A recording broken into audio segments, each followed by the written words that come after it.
propose de commencer tout de suite avec les questions que je ne doute pas vous aurez.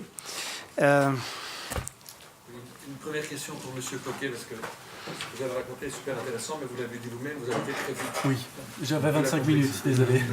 Et à la slide 18, là, vous parlez de la position de la FSMA, du call, objet principal du contrat, droit de call reflété dans le prix du produit. Oui. C'est une condition pour que ça soit légal, que ça soit acceptable. Et comment ça se passe en pratique? Parce que je pense par exemple à toute cette plateforme de crowdfunding qui commence à fleurir sur le marché avec des émetteurs qui émettent des obligations.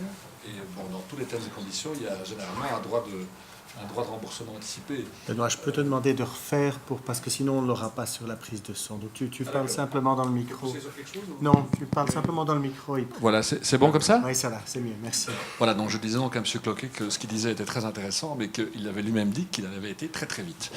Et donc, tellement vite que j'ai pas tout compris.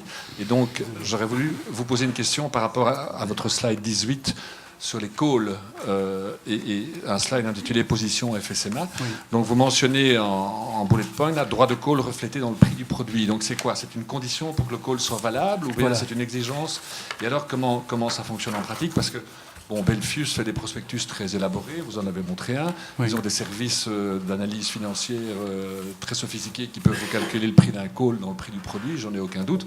Mais on a par exemple maintenant aujourd'hui un nombre de plateformes crowdlending qui commencent à fleurir sur le marché, notamment dans le domaine immobilier, avec des émetteurs qui sont donc des promoteurs immobiliers, qui donc proposent des obligations à des gens qui peuvent être des consommateurs, hein, puisque ça peut être des personnes physiques.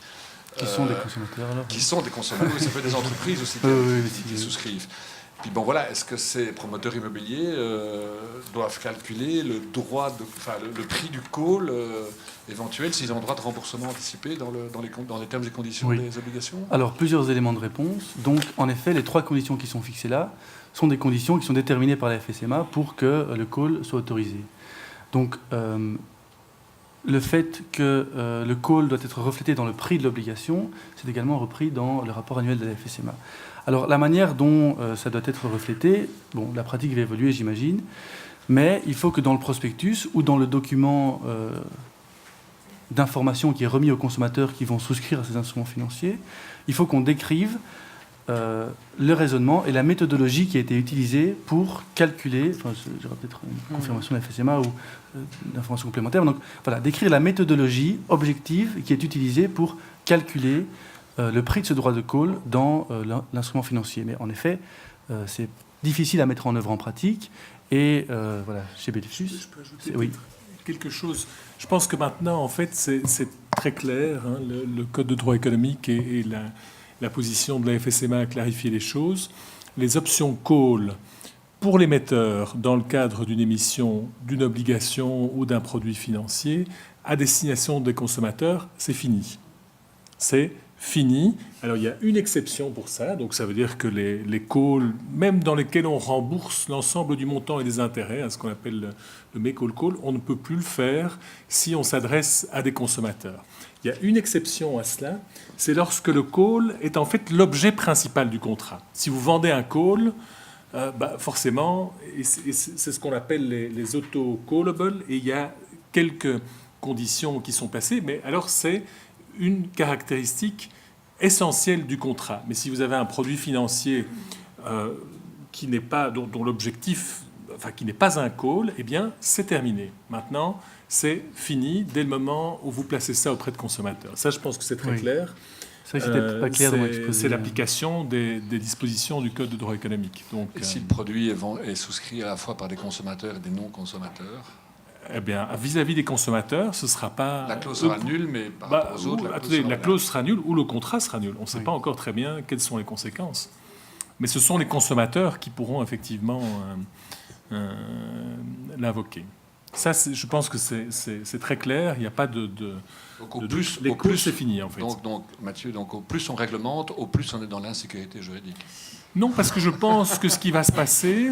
Non, moi je ne pense pas. Je pense qu'on était dans l'insécurité parce que...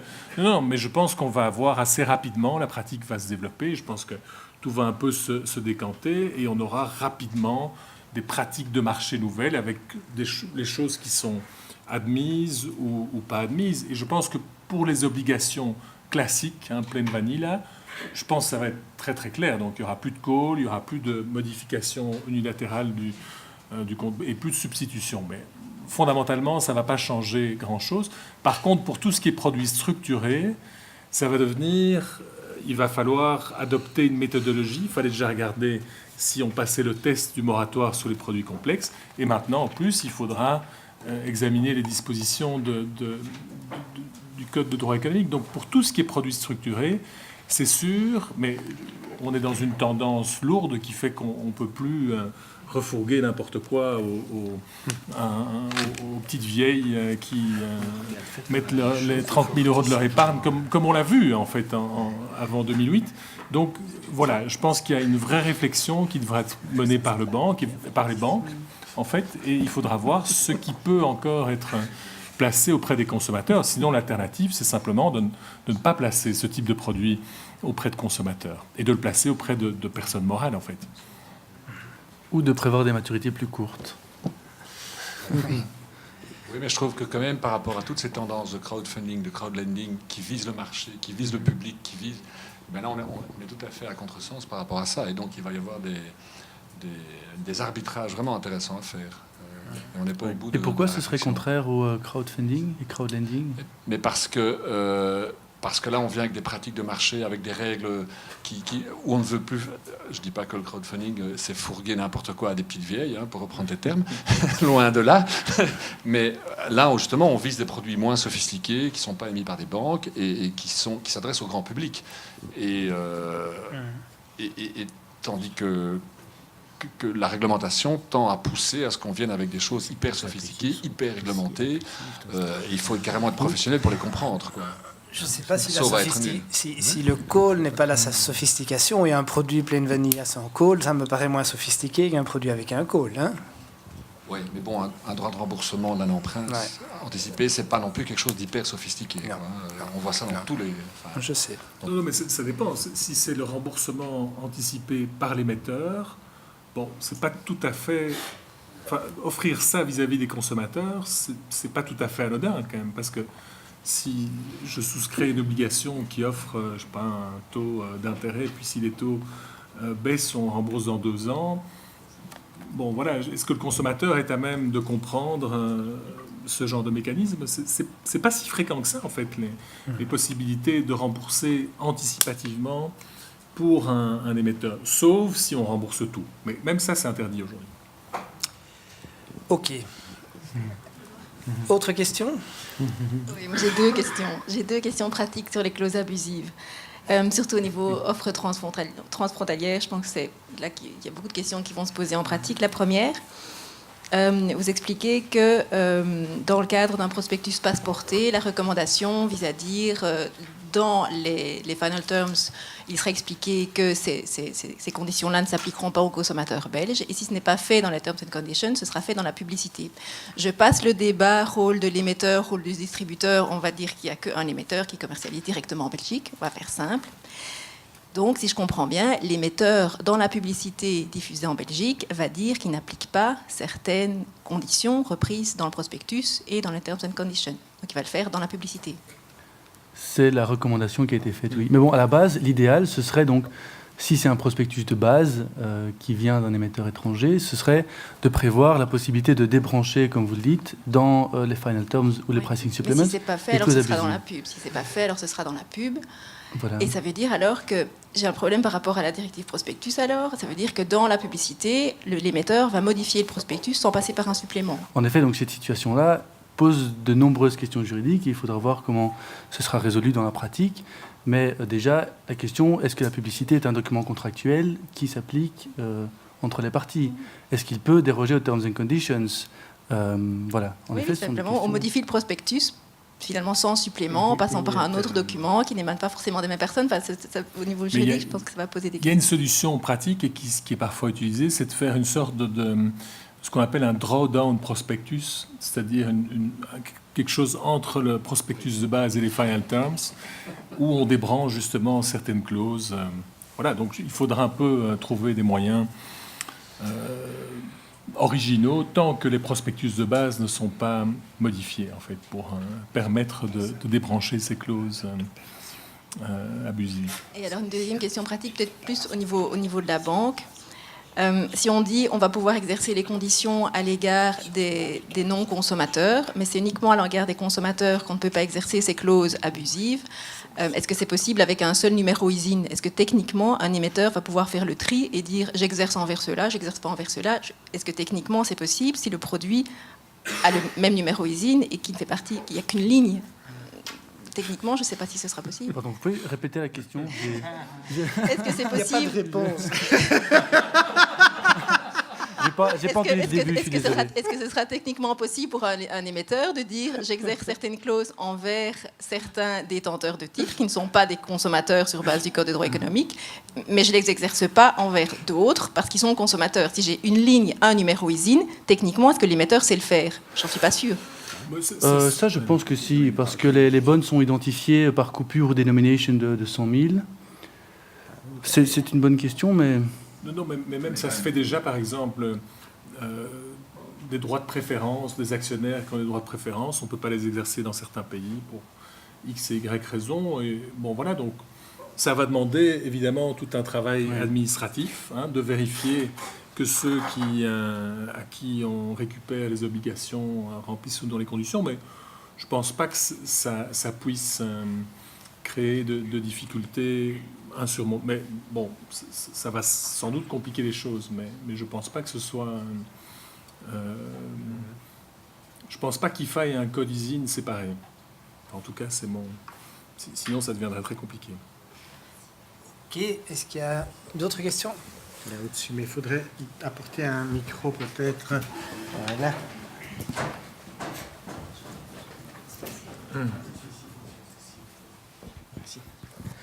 Peut-être juste sur ce point-là, de mon côté, je pense que c'est pas possible, si je peux partager mon avis là-dessus, parce qu'effectivement, on parle dans la majorité des cas de titres scripturalisés, donc on ne peut pas savoir, du moins au niveau de l'émetteur, qui est le détenteur des titres.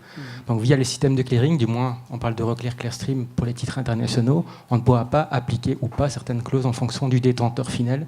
Donc je pense que dans les offres pan-européennes en question, il faudra appliquer les mêmes termes et conditions à tout le monde.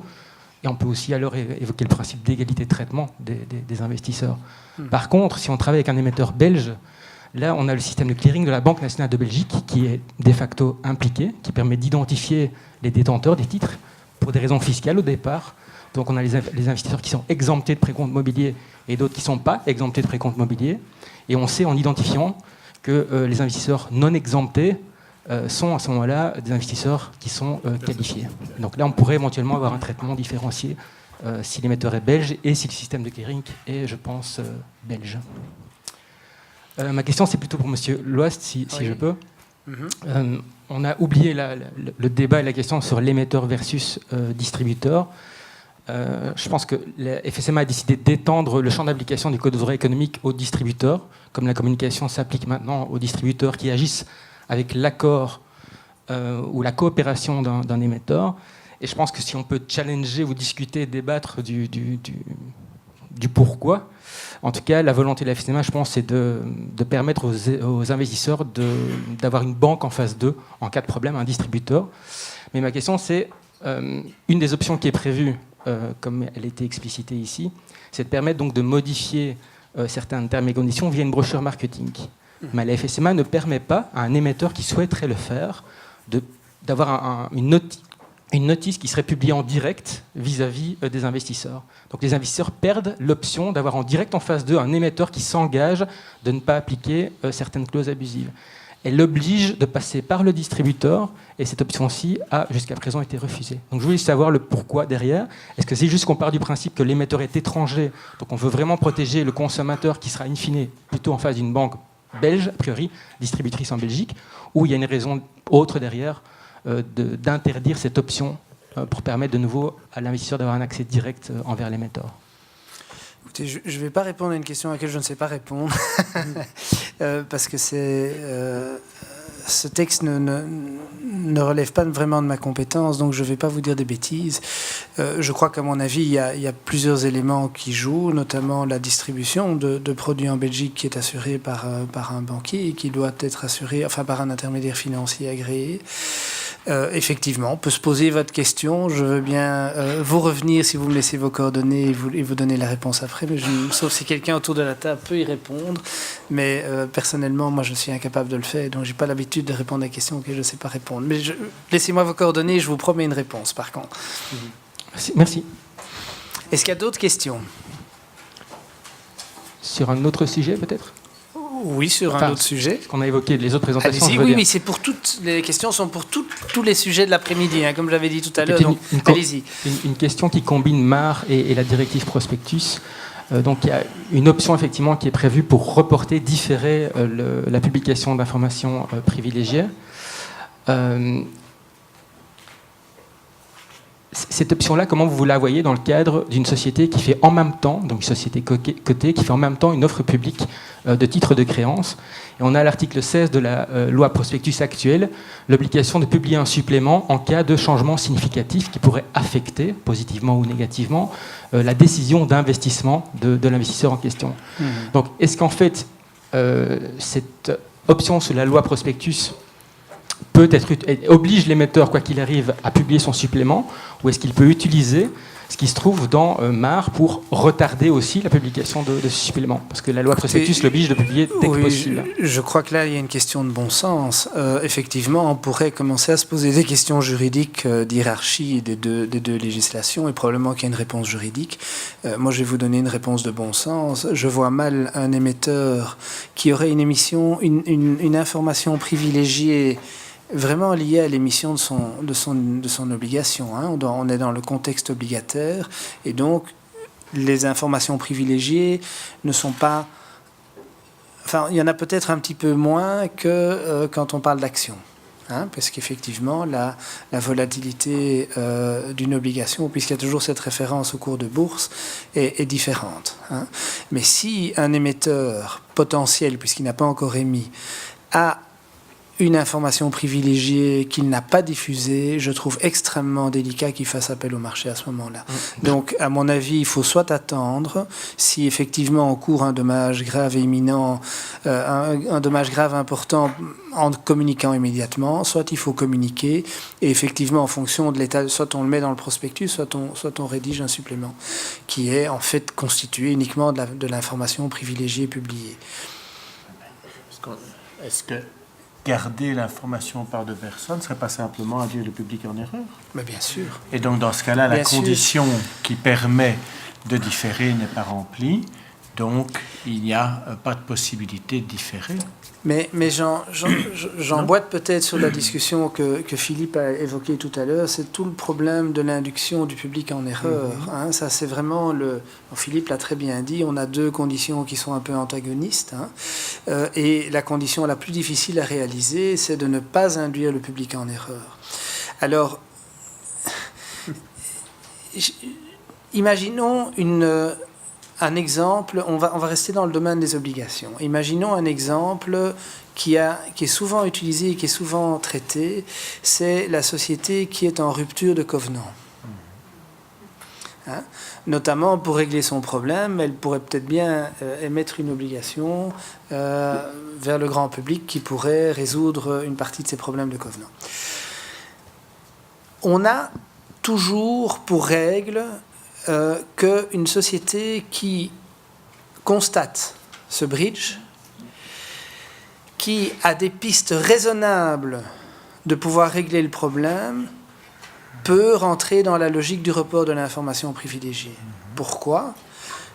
Si aujourd'hui je suis en bridge, mais je suis en train de négocier avec mes banquiers, je sens que j'ai des raisons raisonnables de considérer que je vais trouver un arrangement avec mes banquiers ou avec mes actionnaires qui vont recapitaliser, je fais courir un risque à mon entreprise en annonçant aujourd'hui que je suis en bridge et finalement me retrouver en faillite parce que tous mes créanciers rappliquent au pas de course pour réclamer leur dû.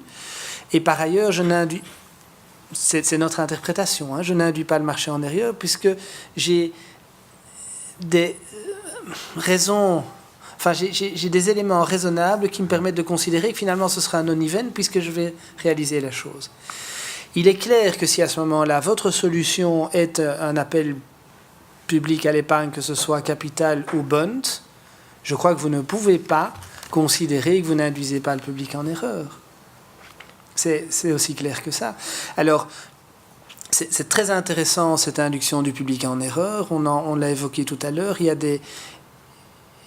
y a clairement des éléments où le report est tout à fait indiqué. C'est quand on est en train de négocier un deal, etc. Et on peut considérer, je crois, de manière plus ou moins raisonnable qu'on n'induit pas le public en erreur dès lors que le deal n'est pas fait. Et que tant que le deal n'est pas fait, on n'induit pas en erreur parce que rien ne s'est passé. Par contre, c'est un exemple qu'on a dans nos circulaires aussi, les résultats.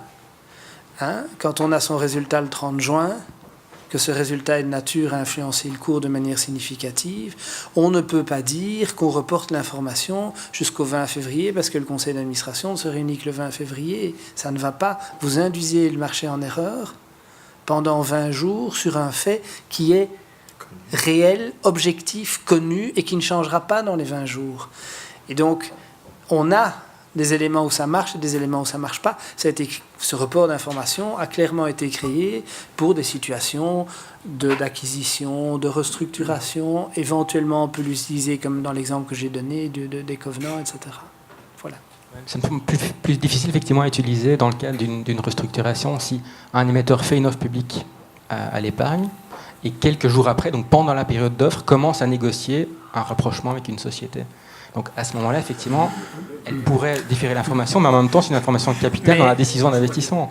Donc le momentum n'est pas bon, mais en pratique, la question pourrait se poser. Moi, je crois que la réponse est assez facile. En fait, chaque loi a sa propre autonomie, son propre champ d'application, et on peut faire une analyse du MAR et arriver à la conclusion que peut-être on ne doit pas publier, et puis on fait une analyse de la prospectus et arriver à la conclusion qu'un supplément doit être publié. Et pour la ligne, les deux ne se...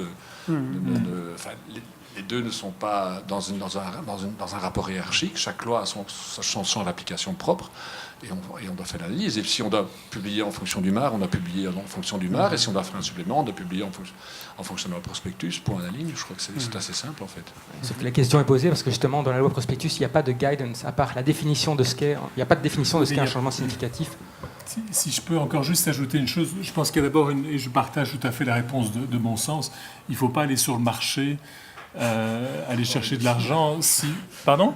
Quand on négocie un rapprochement. Oui, voilà, je veux dire, et qu'on ne l'a pas divulgué, ça n'a pas... Enfin, je veux dire, il faut être un peu raisonnable, c'est s'attirer évidemment tous les problèmes. Quand on va sur le marché, il faut que toute l'information soit là. Donc si on retient une information, il faut reporter l'opération ou accélérer la publication de l'information. Mais il y a une réponse juridique aussi, c'est que dans la législation prospectus, on n'a pas du tout... ce ne sont pas les mêmes concepts, on ne parle pas d'informations privilégiées qu'on peut éventuellement reporter. Il y a un devoir d'information. Et pour moi, si une société qui fait appel, qui va sur les marchés, est en train de négocier pour se rapprocher d'une autre, enfin, négocier une acquisition importante, il va de soi qu'elle doit...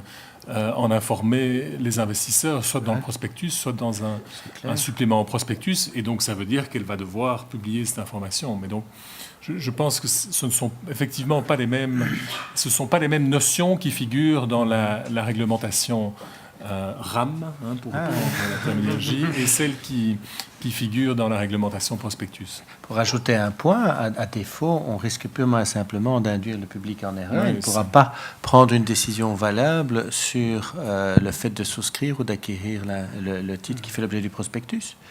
Il faut revenir au concept de base. Y a-t-il encore d'autres questions ? Plus rien ? Sûr ? Je vais conclure en 2 mots. On aura respecté l'horaire à quelques minutes près. Donc, merci aux 3 orateurs qui nous ont apporté, je crois, des précisions très intéressantes et une description très intéressante des 3 dispositions ou types de dispositions en question cet après-midi. Peut-être pour le prospectus, on peut se poser la question de savoir est-ce que l'objectif de la Commission européenne de simplifier sera-t-il atteint ? Je crois que c'est une question intéressante. Il y a des pistes, il y a clairement des choses qui vont dans cette ligne-là, mais est-ce que ce sera suffisant? Pas sûr. Des éléments importants et qui feront peut-être l'objet d'une autre conférence sont la position du législateur belge par rapport aux options qui lui restent. Hein.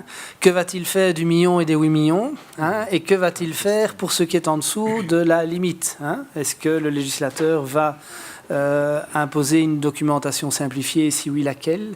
Et c'est vrai qu'une de mes questions, mais bon, on peut y réfléchir, serait quelle est la documentation intéressante qui ne constitue pas un prospectus et qui pourrait permettre à un investisseur de prendre position dans des dossiers plus petits. Et je crois que c'est vraiment une question très intéressante pour tous les produits financiers émergents tels que le crowdfunding, etc., où clairement les appels de fonds ne sont pas du tout en ligne avec l'énergie et les moyens nécessaires pour établir un prospectus. Et donc, trouver quelque chose d'équilibré mais qui informe suffisamment le marché serait un beau défi.